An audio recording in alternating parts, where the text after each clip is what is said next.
الحمد للہ رب العالمین والصلاة والسلام علی سید الانبیاء والمرسلین وعلی آلہ واصحابہ اجمعین، اما بعد فاعوذ باللہ من الشیطان الرجیم، بسم اللہ الرحمن الرحیم۔ هو الذی ارسل رسولہ بالہدی ودین الحق لیظہرہ علی الدین کلہ ولو کرہ المشرکون۔ صدق اللہ مولانا العظیم۔ محترم مسلمان بھائیوں، اللہ تعالیٰ کا احسان عظیم ہے جس نے ہمیں یہاں اکٹھا ہونے کی توفیق عنایت فرمائی۔ اللہ جل مجدہ ہم سب کی حاضری اپنی بارگاہ میں منظور و مقبول فرمائے۔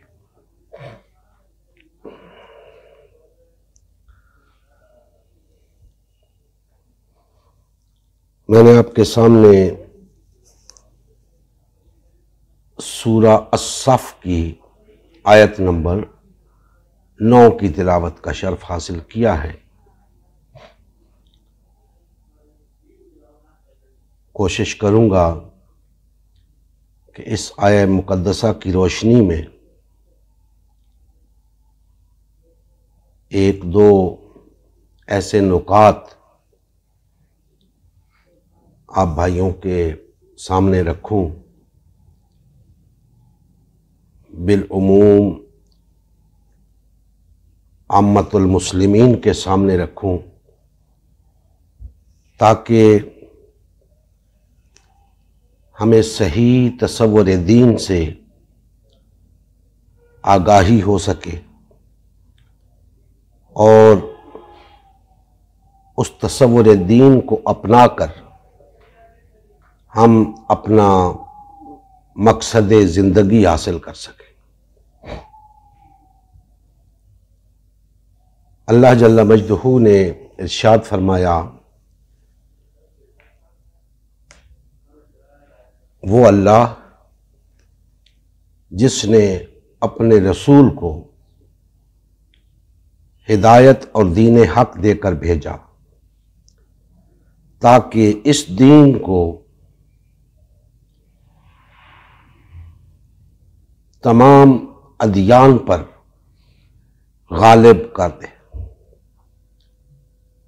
خواہ مشرکین کو کتنا ہی ناگوار کیوں نہ گزرے۔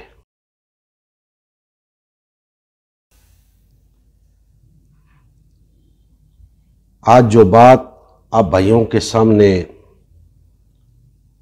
بنیادی اور اصولی طور پہ رکھنا چاہتا ہوں وہ یہ ہے کہ بنی نوع انسان کے اندر بنیادی اور اصولی طور پہ دو گروہ ہیں۔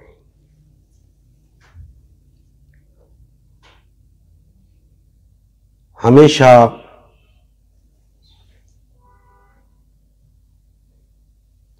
ان گروہوں کو دو ہی ناموں سے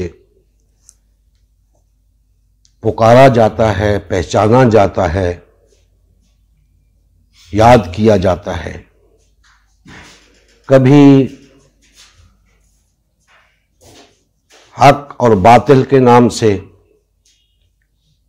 کبھی اسلام اور کفر کی پہچان سے، الغرض نیکی اور بدی جتنے بھی اس طرح کے عنوانات ہیں وہ بنی نوع انسان پر دو طرح ہی لاگو ہوتے ہیں۔ گویا بنی نوع انسان شروع سے دو گروہوں میں تقسیم ہے۔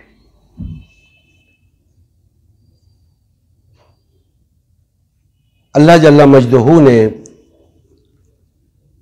ان دو گروہوں کی نشاندہی فرمائی ہے۔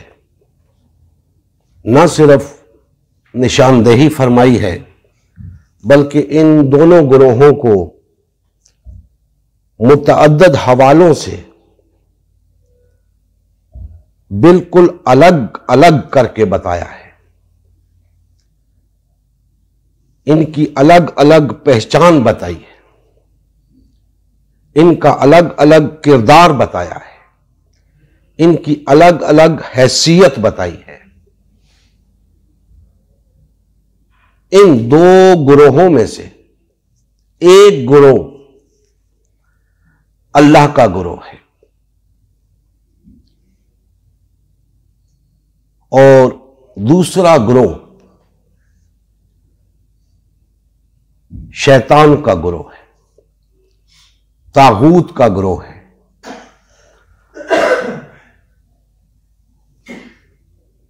اللہ کا گروہ شروع سے ایک ہی تھا،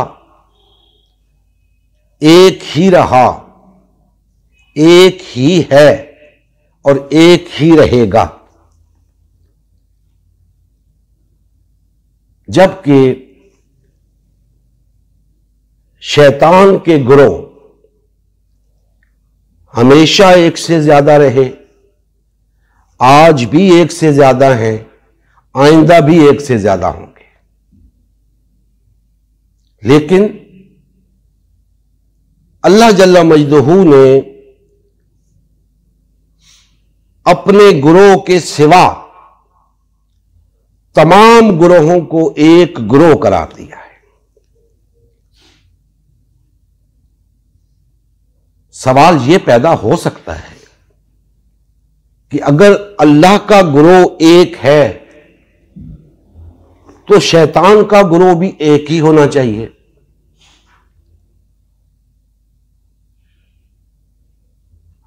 شیطان کے گروہ زیادہ کیوں ہیں؟ اللہ کا گروہ ایک کیوں ہے؟ یاد رکھیں، اللہ کا گروہ اللہ کی رہنمائی میں قائم ہے، اللہ کی ہدایت کی روشنی میں قائم ہے، کسی بنیاد پر قائم ہے، کسی قاعدے اور اصول پر قائم ہے، جبکہ شیطان کے گروہوں کے لیے کوئی اصول ضابطہ نہیں، کوئی بنیاد نہیں، ان کی فکر کا، ان کے نظریات کا کوئی منبع اور ماخذ نہیں، لہذا ان کا گروہوں میں تقسیم ہونا سمجھ میں آتا ہے، اس کی وجہ سمجھ میں آتی ہے، اور اللہ کے گروہ کا ایک ہونا بھی سمجھ میں آتا ہے۔ اب دوستان محترم، جب ہم یہ بات کہتے ہیں کہ دنیا میں صرف دو گروہ ہیں، ایک اللہ کا گروہ، ایک شیطان کا گروہ، تو لامحالہ یہ گروہ کسی نظام کے تحت اپنی زندگی بسر کر رہے ہوں گے۔ جیسا کہ میں عرض کر چکا ہوں کہ اللہ کے گروہ کو ہم نے ایک تسلیم کیا ہے اس وجہ سے کہ اس کے پاس ایک ہونے کی بنیاد ہے، اس کے پاس وہ نظریہ ہے جس کی بنیاد پہ ایک ہونا اس کے لیے لازم ہے، اس کے پیچھے اللہ کی ہدایت کار فرما ہے۔ تو اب لامحالہ اس گروہ کو ایک ہی ضابطۂ حیات کا پابند ہونا ہوگا. اگر وہ ایک ہی ضابطۂ حیات کا پابند ہے تو وہ اللہ کا گروہ ہے. اور اگر انہوں نے مختلف ضابطہ حیات اختیار کر رکھے ہیں اور منہ سے یہ کہتے ہیں کہ ہم اللہ کا گروہ ہیں، تو ایسے لوگ اللہ کا گروہ نہیں ہیں. یہ بات آگے چل کے میں قرآن مجید سے آپ کے سامنے عرض کروں گا. آج بتانے کا مقصد یہ ہے کہ اس روئے زمین کے اوپر جتنے انسان بس رہے ہیں ان میں سے ایک گروہ حزب اللہ کہلانے کا حقدار ہے، ایک گروہ اللہ کی جماعت کہلانے کی حقدار ہے. اس کے سوا تمام گروہ، خواہ وہ کسی بھی مذہب و مسلک سے تعلق رکھتے ہیں، خواہ وہ اسلام کے ساتھ اپنا تعلق جتاتے ہیں خواہ نہیں جتاتے، ان کا تعلق حزب الشیطان کے ساتھ ہے. گویا دنیا میں دو گروہوں کے ساتھ ساتھ ادیان بھی دو ہیں. ادیان بھی دو ہیں. ایک دین وہ جو اللہ نے عطا کیا ہے اپنی جماعت کو، اپنے گروہ کو. اور یہ یاد رکھیں، اپنے گروہ سے مراد یہ نہیں کہ خدا نہ خواستہ اللہ نے کوئی اپنی پارٹی قائم کر لی ہے کسی سے مقابلہ کرنے کے لیے، ہرگز نہیں. اللہ کے گروہ سے مراد یہ ہے، اللہ کی جماعت سے مراد یہ ہے کہ اللہ نے جو ضابطۂ حیات عطا کیا ہے انبیاء کرام علیہم السلام کے توسط سے، لوگوں کو جو شاہراہ حیات پہ چلنے کا طریقہ بتایا ہے، اس راستے کو، اس طریقے کو، اس ہدایت کو جو لوگ اپنائیں گے وہ اللہ کی جماعت ہے. کیوں؟ اس لیے کہ انہیں ایک ضابطۂ حیات دے دیا گیا. اب اگر اس کے مطابق چلیں گے تو اللہ کی جماعت کہلانے کے حقدار ہیں. لہذا ایک جماعت تو وہ ہو گئی، ایک گروہ تو وہ ہو گیا جو اللہ کے احکامات کے مطابق اپنی زندگی گزارے گا. جہاں تک دوسرے گروہ کا تعلق ہے، جس کے اندر باقی ماندہ تمام انسانیت آ جاتی ہے، وہ مختلف مذاہب میں بٹی ہوئی ہے، مختلف قومیتوں میں بٹی ہوئی ہے، مختلف فرقوں میں بٹی ہوئی ہے، مختلف جماعتوں میں بٹی ہوئی ہے. لہذا ان کا کسی ایک نظریے پہ قائم ہو جانے کا کوئی جواز ہی نہیں، کیونکہ وہ تقسیم ہیں، تفرقے کا شکار ہیں، سب کے راستے جدا جدا ہیں. کسی کے پاس کسی راستے پہ چلنے کی کوئی ٹھوس دلیل نہیں ہے. ہر گروہ نے اپنے طور پہ راستے اختیار کر رکھے ہیں، من گھڑت تعویلات اختیار کر رکھی ہیں، سب بے بنیاد ہیں. چونکہ وہ شیطان کا گروہ ہے اور ان کے پاس کوئی ضابطۂ حیات نہیں، کوئی بنیاد نہیں زندگی گزارنے کی. لہذا ہر شخص اپنے طور پہ آزاد ہے، وہ جو راستہ چاہے اختیار کرے۔ اسی لیے ہم دیکھتے ہیں کہ انسانیت لاتعداد گروہوں میں تقسیم ہے، کیونکہ ان کے پاس کوئی ضابطۂ حیات نہیں، من گھڑت نظریات ہیں، خود ساختہ نظریات ہیں، نظام بھی بنا رکھے ہیں تو من گھڑت۔ ان نظاموں کے ذریعے جب وہ زندگی گزارتے ہیں تو ان کا آپس میں تصادم ہوتا ہے، اور اس تصادم کے نتیجے میں انسانیت بری طرح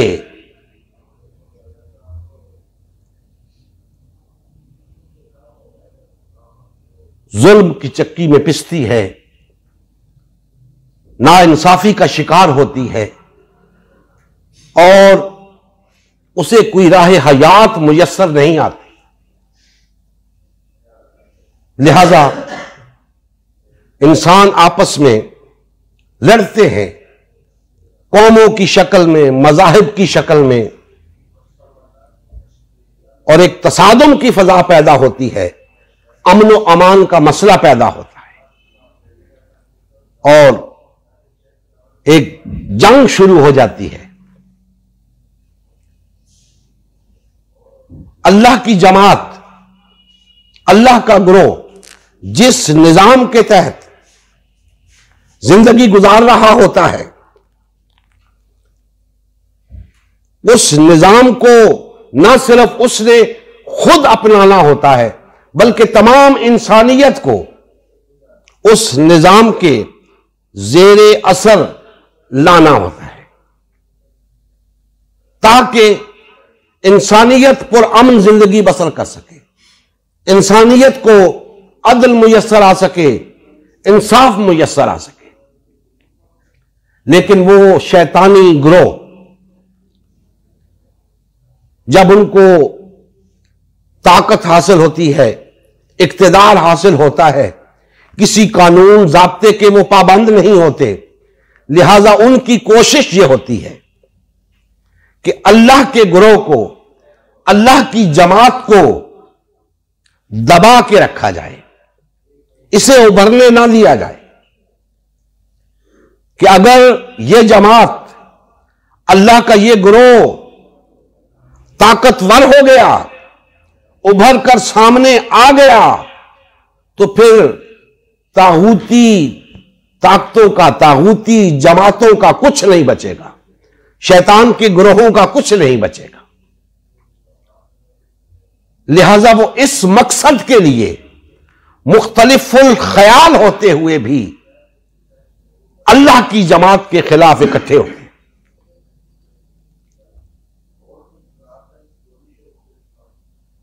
جتنے گروہ ہیں،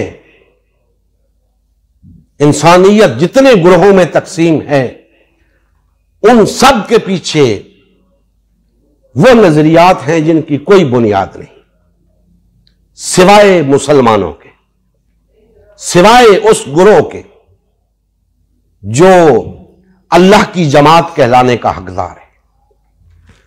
تو گویا دوستان محترم، ایک دین وہ ہو گیا جو اللہ کی جماعت نے اپنا رکھا ہے، جسے ہم اسلام کہتے ہیں، اور ایک دین وہ ہو گیا جسے شیطان کی جماعتوں نے اپنا رکھا ہے، اور وہ دین ایک نہیں، جس طرح وہ ایک جماعت نہیں، اس طرح ان کا دین بھی ایک نہیں۔ متعدد ادیان ہیں، ہر جماعت کا اپنا دین ہے۔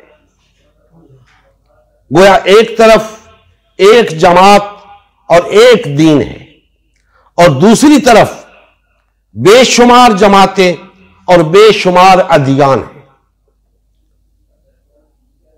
چونکہ وہ تمام کے تمام طاغوت کے پیروکار ہیں، شیطان کے پیروکار ہیں، اس لیے انہیں ایک گروہ ہی شمار کیا گیا۔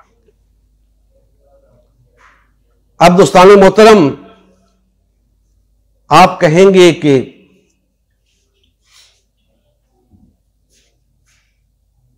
قرآن مجید کے اندر یہ تعلیم کہاں ہے کہ دنیا میں دو گروہ ہیں،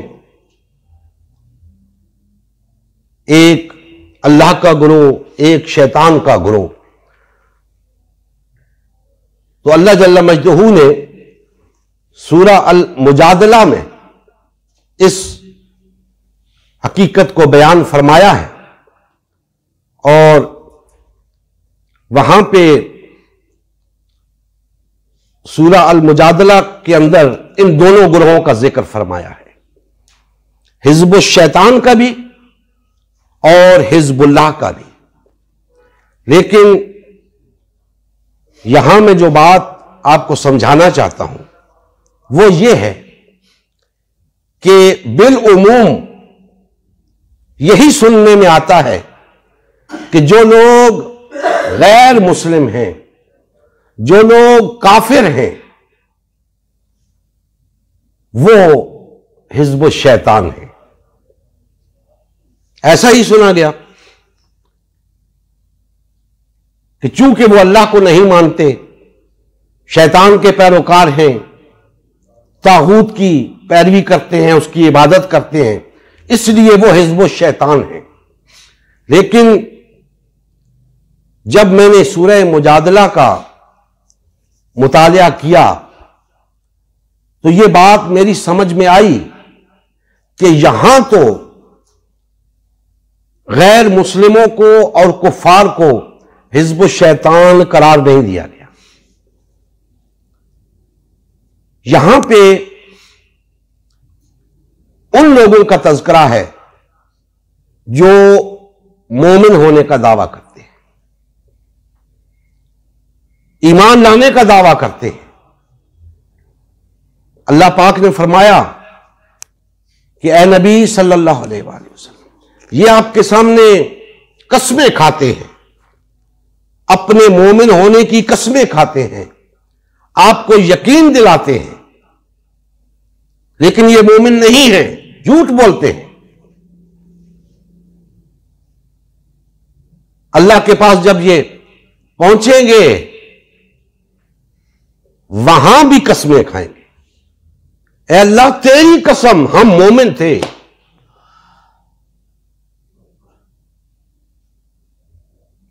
جس طرح نبی کریم صلی اللہ علیہ وآلہ وسلم کے سامنے آ کر قسمیں کھاتے ہیں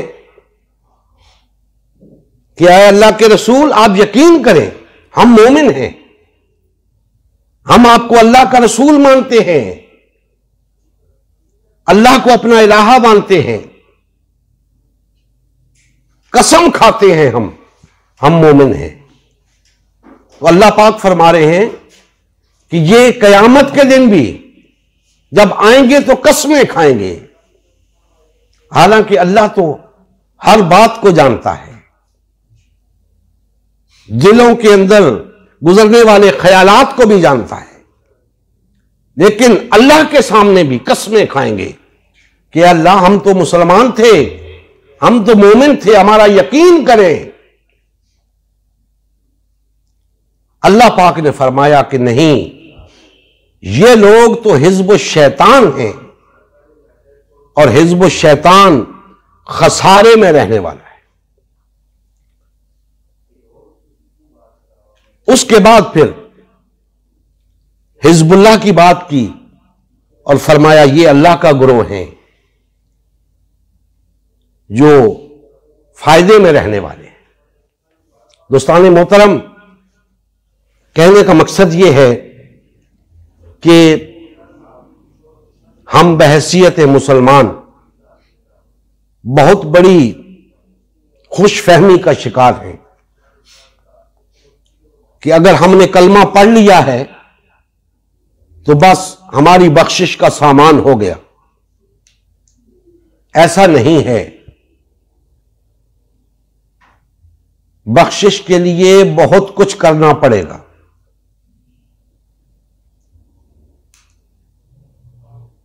جن لوگوں نے اللہ کی بخشش پائی ہے اللہ سے بخشش کا انعام پایا ہے، آسانی سے نہیں پایا۔ اپنا مال اللہ کی راہ میں خرچ کیا، اپنی صلاحیتیں اللہ کی راہ میں خرچ کیں، اپنی جان تک اللہ کی راہ میں لٹائی، تب جا کر جنت کے حقدار ہوئے۔ ہم نے یہ سمجھ لیا ہے کہ بس کلمہ پڑھ لیا تو جنت میں چلے جائیں گے۔ دوستان محترم، ایسا نہیں ہے۔ جنت اتنی سستی نہیں ہے جتنی ہم نے سمجھ لی ہے۔ ہم سب کچھ تو دنیا کی خاطر کرتے ہیں، جنت کس بنیاد پہ ہمیں ملے؟ اللہ سے ہم امید رکھتے ہیں کہ اللہ پاک ہمیں جنت عطا کرے گا، لیکن ہمارے پاس ہے کیا؟ اگر مفت میں ہی دینی ہے، اللہ نے اگر جنت مفت میں ہی دینی ہے تو پھر کافروں کو بھی دے دے گا، وہ بھی تو اس کے بندے ہیں۔ فرق کیا ہے؟ ہم مسلمان کے گھر پیدا ہو گئے ہیں اس لیے، اور وہ مسلمان کے گھر پیدا نہیں ہوا اس لیے؟ نہیں، اس کے تو سب بندے ہیں۔ اس نے ایک پیمانہ مقرر کیا ہے، ایک معیار مقرر کیا ہے کہ اگر جنت کو حاصل کرنا چاہتے ہو، آخرت میں کامیاب ہونا چاہتے ہو، تو یہ کرنا پڑے گا، اس کے بغیر چارہ نہیں ہے۔ دنیا کے اندر بھی کامیابی کے لیے بہت کچھ کرنا پڑتا ہے۔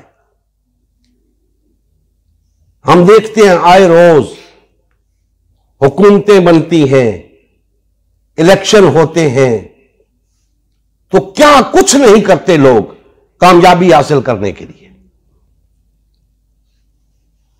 تو ہم اگر دنیا میں کامیابی چاہتے ہیں تو اس کے لیے ہمیں بھی کچھ کرنا ہوگا، اور آخرت میں کامیابی چاہتے ہیں تو بھی کچھ کرنا ہوگا۔ لیکن یاد رکھیں، اللہ کے دین کے اندر ایسی کوئی تعلیم نہیں کہ دنیا کی کامیابی کے لیے کوئی اور تعلیم ہو اور آخرت میں کامیابی کے لیے کوئی اور تعلیم ہو۔ ایک ہی تعلیم ہے، اسی کی بنیاد پہ دنیا میں کامیابی بھی ہے، اسی کی بنیاد پہ آخرت کی کامیابی بھی ہے۔ اور وہ کیا ہے؟ وہ ہے ایمان اور عمل صالح۔ اگر ہم واقعتاً ایمان والے ہو جائیں اور عمل صالح اختیار کر لیں تو اللہ پاک اس دنیا میں بھی کامیابی عطا فرمائیں گے اور آخرت میں بھی کامیابی عطا فرمائیں گے۔ لیکن مسئلہ یہ ہے کہ نہ ہمیں ایمان کی سمجھ ہے، نہ ہمیں عمل صالح کی سمجھ ہے۔ ہم سمجھتے ہیں کہ شاید زبان سے کہہ دینے سے بندہ ایمان لے آتا ہے کہ لا الہ الا اللہ محمد الرسول اللہ۔ بے شک ایمان لانے کے لیے اقرار لازم ہے، اس میں کوئی شک نہیں، لیکن محض اقرار سے ایمان لانا ثابت نہیں ہوتا۔ ایمان لانے کے کچھ تقاضے ہیں، جب تک آپ وہ پورے نہیں کریں گے آپ کا ایمان محض اقرار ہوگا، ایمان نہیں ہوگا۔ اور وہ تقاضے کیا ہیں کہ جو کچھ زبان سے کہا ہے اس پر عمل کر کے دکھاؤ۔ اور کیا کہا ہے؟ لا الہ الا اللہ، کوئی نہیں، میں کسی کو نہیں مانتا، میں کسی کی نہیں سنتا، میں کسی سے نہیں ڈرتا، کسی کا خوف نہیں رکھتا، میں کسی سے کوئی امید نہیں رکھتا، کسی سے مدد کی توقع نہیں رکھتا، کسی سے نفع کی امید نہیں رکھتا سوائے اللہ کے۔ میرا جو کچھ ہے اللہ ہے، میرا سب کچھ اللہ کے لیے ہے، میں جیوں گا تو اللہ کے لیے، مروں گا تو اللہ کے لیے، اللہ کی خاطر اس دنیا کے اندر سب کچھ کروں گا۔ جو کچھ لوگ غیر اللہ کے لیے کرتے ہیں میں اللہ کے لیے کروں گا۔ یہ ہے لا الہ الا اللہ کے تقاضوں کو پورا کرنا۔ اب غیر اللہ کے لیے لوگ کیا کرتے ہیں کہ ہم اللہ کے لیے کریں، تو غیر اللہ کے لیے انسان کیا کر سکتا ہے؟ انسان کے پاس دو چیزیں ہیں، یا اس کی جان ہے، اس کا یہ جسم، یا اس کا مال ہے۔ اللہ پاک یہ فرماتے ہیں کہ اللہ نے مومنوں سے ان کی جان اور ان کا مال جنت کے عوض خرید لیا ہے۔ اب ہمارے مال، ہماری جانیں اللہ کے سپرد ہیں، ہماری نہیں ہیں۔ اب ہم نے اگر انہیں اللہ کی راہ میں لگایا تو جنت ہماری، کیونکہ ہم یہ بیچ چکے، جنت کے عوض ہم بیچ چکے، اللہ خرید چکا۔ اب ہمیں کوئی حق نہیں کہ ہم اس جان کو، اس مال کو کہیں اور لگائیں، لیکن افسوس ہم امانت میں خیانت کر رہے ہیں۔ اللہ نے یہ جان اور یہ مال ہمیں امانتاً دیا کہ بیچ تو تم چکے ہو، لیکن پھر بھی تمہارے پاس رکھتا ہوں اور دیکھتا ہوں کہ تم نے جو سودا مجھ سے کیا ہے اس پر پورا اترتے ہو کہ نہیں۔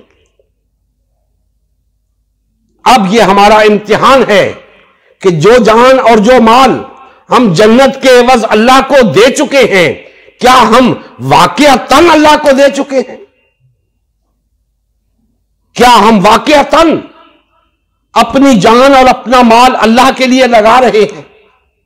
اگر تو ہم لگا رہے ہیں پھر امانت میں خیانت نہیں، لیکن اگر ہم یہ جان، یہ مال کسی اور مقصد کے لیے لگا رہے ہیں تو یہ امانت میں خیانت ہے۔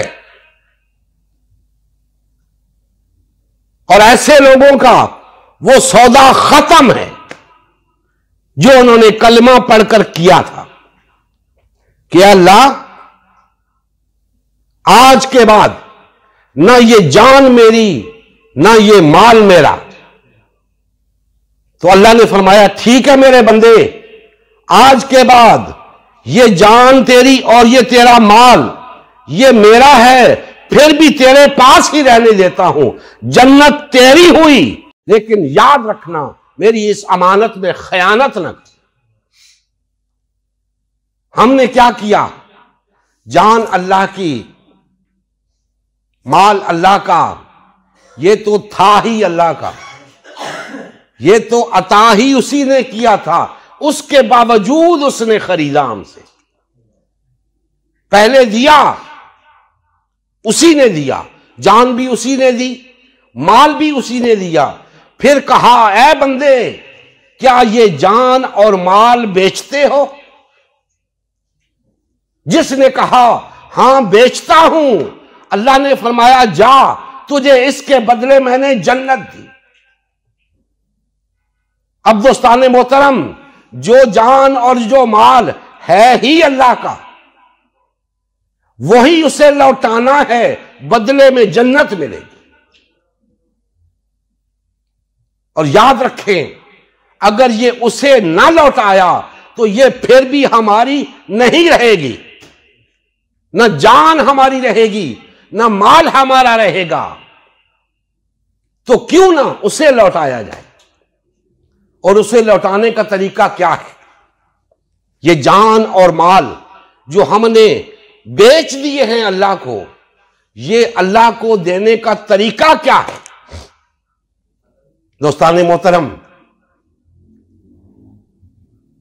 ہم جو کچھ کرتے ہیں کسی کی خاطر کرتے ہیں،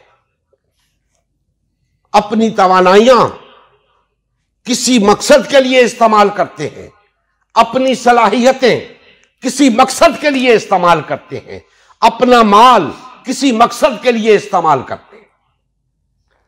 اب جو مقصد ہماری حاجات سے متعلق ہے، ہماری ضروریات سے متعلق ہے، مثلا کھانا پینا، بچوں کی دیکھ بھال، بچوں کے اخراجات، ان کی اجازت ہے، یہ آپ نے کرنے ہیں، لیکن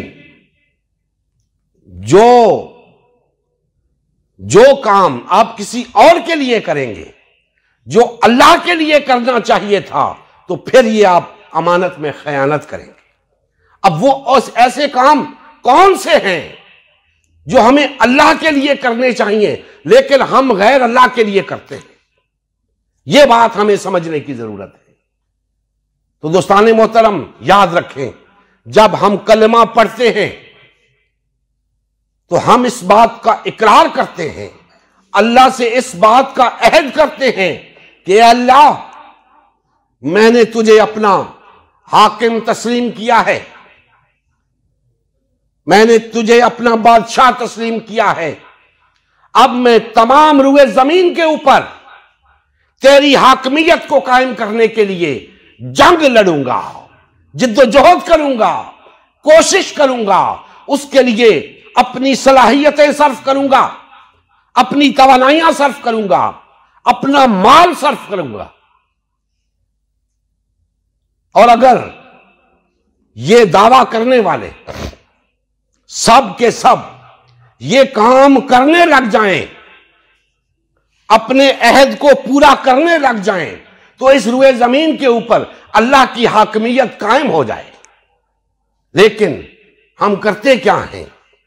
عہد اللہ سے کیا تھا، وعدہ اللہ سے کیا تھا کہ اے اللہ، ہم تیری حاکمیت کے قیام کے لیے سب کچھ کریں گے، لیکن عملاً کیا ہو رہا ہے؟ ہم غیر اللہ کی حاکمیت کے قیام کے لیے وہ سب کچھ کر رہے ہیں۔ کیا آج ہم غیر اللہ کے لیے اپنی توانائیاں نہیں لگا رہے؟ اپنی صلاحیتیں غیر اللہ کے لیے نہیں لگا رہے؟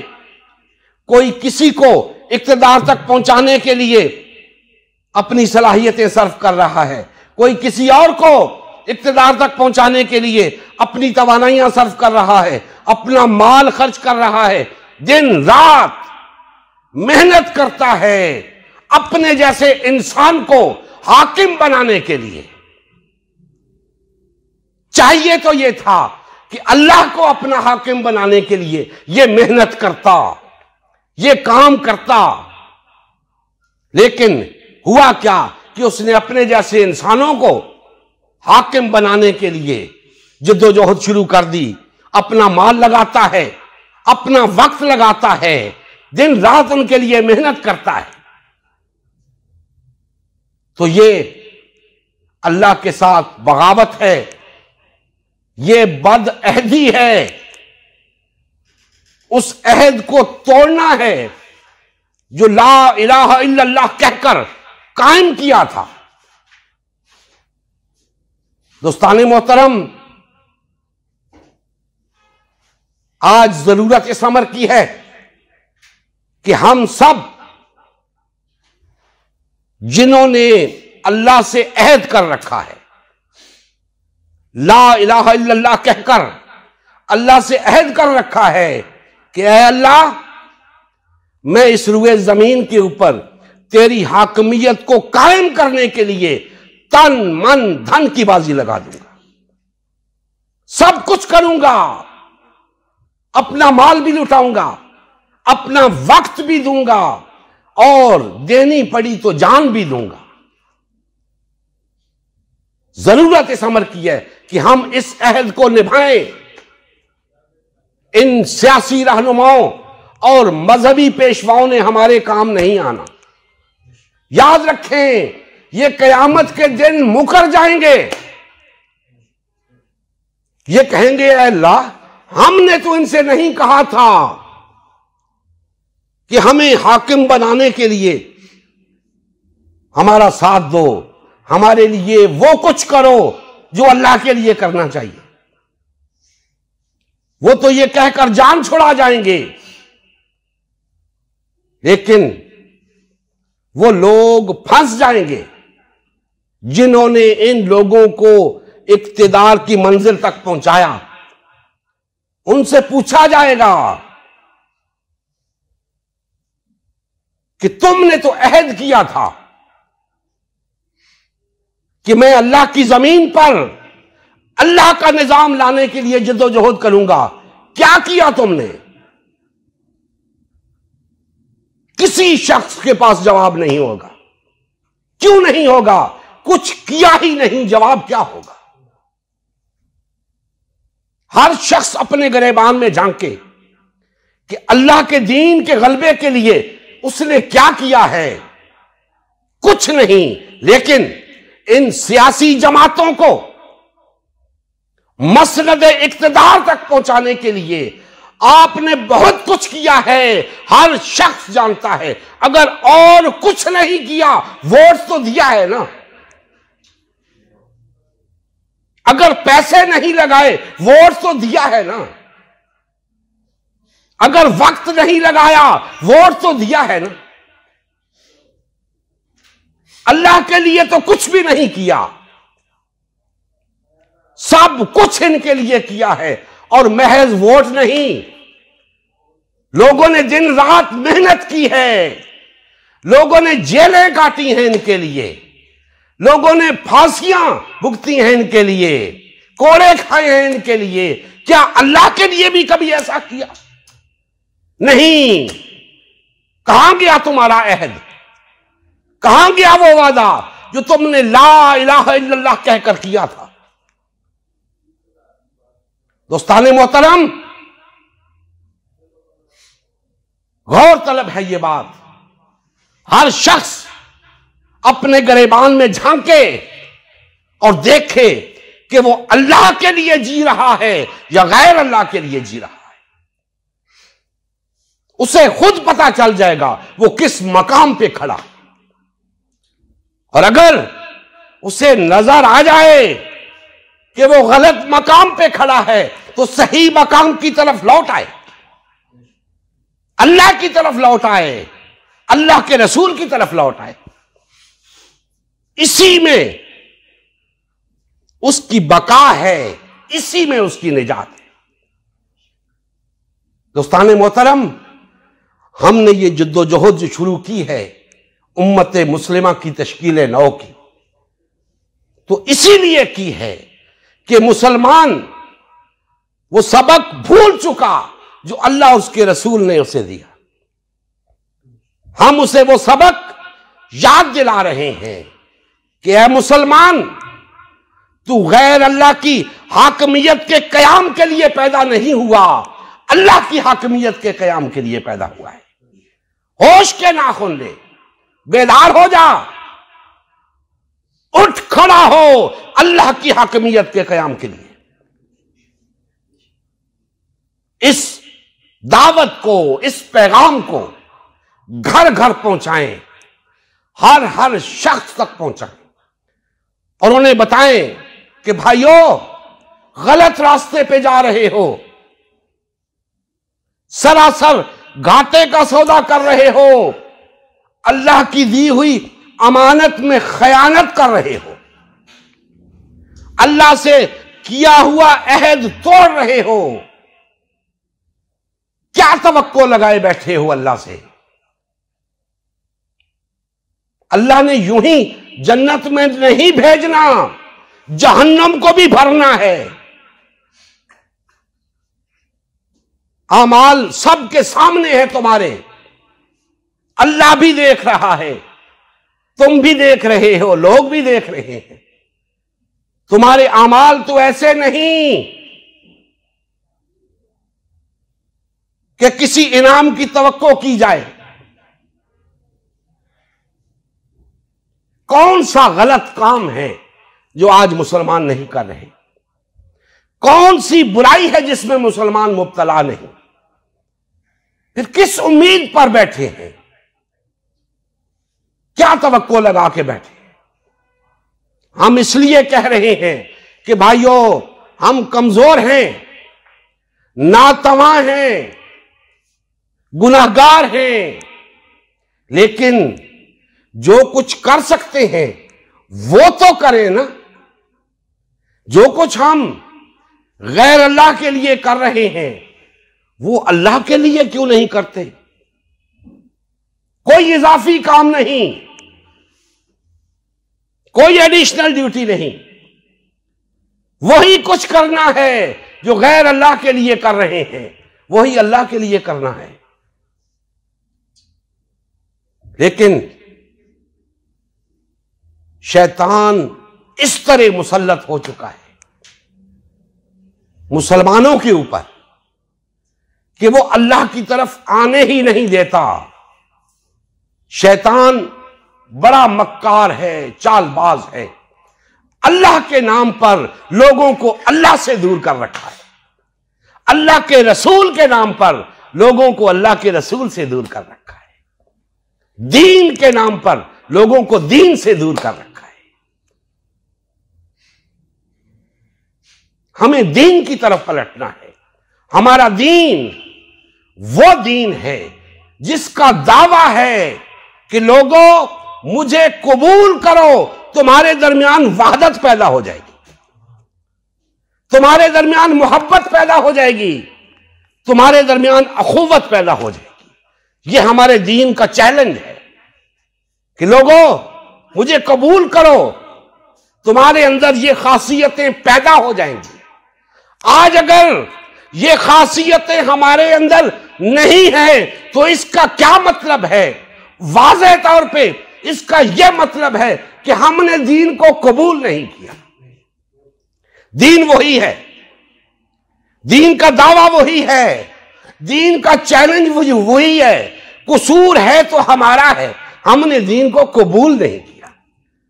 اگر ہم نے دین کو قبول کیا ہوتا آج مسلمانوں کے اندر وحدت ہوتی، محبت ہوتی، اخوت ہوتی۔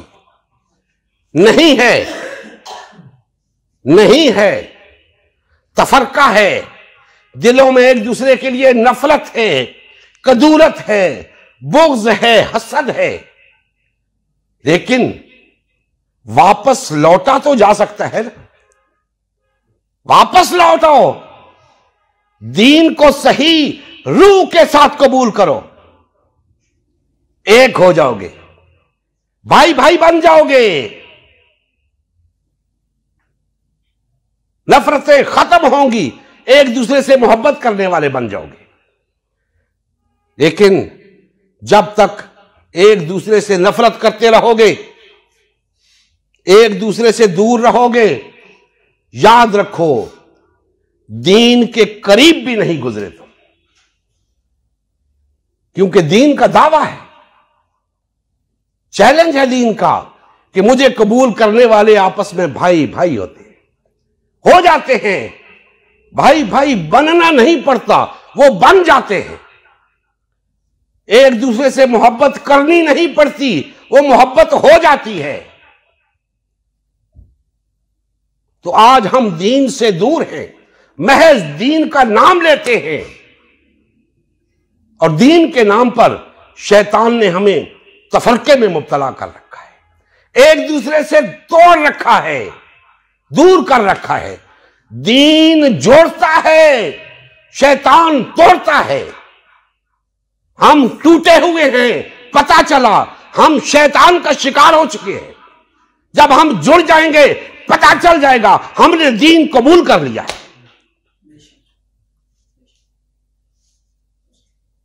دوستان محترم، یہ باتیں درد دل کے ساتھ کہہ رہا ہوں۔ نہایت دکھ ہوتا ہے مسلمانوں کو تقسیم دیکھ کر۔ ہماری یہ تقسیمات، ان کا ہمارے دین کے ساتھ کوئی تعلق نہیں۔ جو چیز آپ کو توڑتی ہے، تقسیم کرتی ہے، آپ میں تفریق پیدا کرتی ہے، ایک دوسرے سے نفرت پیدا کرتی ہے، یاد رکھیں اس کا دین کے ساتھ کوئی تعلق نہیں۔ تو آج ہمیں کس چیز نے تفریق پیدا کر رکھی ہے؟ ہماری سنیت اور شیعیت نے ہمیں تقسیم کر رکھا ہے، ہماری دیوبندیت اور بریلویت نے ہمیں تقسیم کر رکھا ہے، ہمارے مسالک نے ہمیں تقسیم کر رکھا ہے، ہمارے مذہبی پیشواؤں نے ہمیں تقسیم کر رکھا ہے، ہمارے سیاسی رہنماؤں نے ہمیں تقسیم کر رکھا ہے۔ تو جن چیزوں نے تمہیں تقسیم کر رکھا ہے، جو چیزیں تمہاری وحدت کی راہ میں رکاوٹ ہیں، انہیں ترک کر دو، ان کا دین سے کوئی تعلق نہیں۔ جو چیز اس راستے میں رکاوٹ ہے اسے ترک کر دیں، اس کا دین سے کوئی تعلق نہیں۔ دین بڑی خالص چیز ہے، اسے قبول کریں گے تو وہ جوڑ دے گا آپ کو آپس میں۔ دین کبھی توڑنے کی بات نہیں کرتا۔ یہ کیسا دین تم نے اختیار کر رکھا ہے جس نے تمہیں تقسیم کر رکھا ہے؟ یہ دین اسلام نہیں، اسلام تو جوڑ دیتا ہے، یہ تو تمہیں توڑ رہا ہے، یہ اسلام نہیں ہو سکتا۔ ہمیں اسلام کی طرف پلٹنا ہے، اسلام کی طرف آئیں گے تو ہم جڑ جائیں گے، اور جڑ جائیں گے ہمارے اندر وحدت پیدا ہو جائے گی۔ وحدت پیدا ہوگی تو پھر اس روئے زمین کے اوپر اللہ کی حاکمیت قائم ہوگی، مسلمان اقوام عالم کی امامت کرنے کے قابل ہو جائیں گے، مسلمان اس روئے زمین کے اوپر سپر پاور بن کے رہیں گے، پوری انسانیت امن کے جھنڈے کے تلے اپنی زندگی بسر کرے گی۔ انسانیت اس دن کے انتظار میں ہے جب اس روئے زمین کے اوپر اللہ کا دین غالب آئے اور انسانیت کو امن میسر آئے، انسانیت کو عدل میسر آئے۔ انسانیت کی فلاح اسی دین کے جھنڈے کے نیچے آنے میں ہے۔ لیکن افسوس کہ آج اس دین کے علمبردار خود تقسیم ہیں، خود تفریق کا شکار ہیں۔ سب سے پہلے انہیں خود اس جھنڈے تلے آنا ہوگا، ایک ہونا ہوگا، وحدت اختیار کرنی ہوگی، تب انسانیت ان کی طرف رجوع کرے گی۔ اللہ تعالی ہمارے حال پہ رحم فرمائے اور ہمیں کما حق ہو اپنے دین کے مطابق زندگی بسر کرنے کی توفیق عطا فرمائے۔ وما علینا الا البلاغ المبین۔ نبی کریم صلی اللہ علیہ وآلہ وسلم کی زندگی کا مقصد غلبہ دین اسلام تھا۔ اس مقصد کے حصول کے لیے امت مسلمہ کی تشکیل ہوئی۔ امت مسلمہ نے نبی کریم صلی اللہ علیہ وآلہ وسلم کی سیادت و قیادت میں اسلام کو غالب و نافذ کیا۔ جب تک امت مسلمہ میں وحدت رہی، اسلام کا غلبہ برقرار رہا۔ جیسے ہی امت مسلمہ میں تفرقہ رونما ہونا شروع ہوا، یعنی پارٹی بازی شروع ہوئی، اسلام کا غلبہ جاتا رہا۔ آج غلبہ دین اسلام کی بحالی کی واحد صورت امت مسلمہ کی تشکیل نو ہے۔ الحمدللہ ہم نے غلبہ دین اسلام کی بحالی کے لیے اللہ کے رسول کی جماعت امت مسلمہ کو بحال و فعال کرنے کا بیڑا اٹھایا ہے۔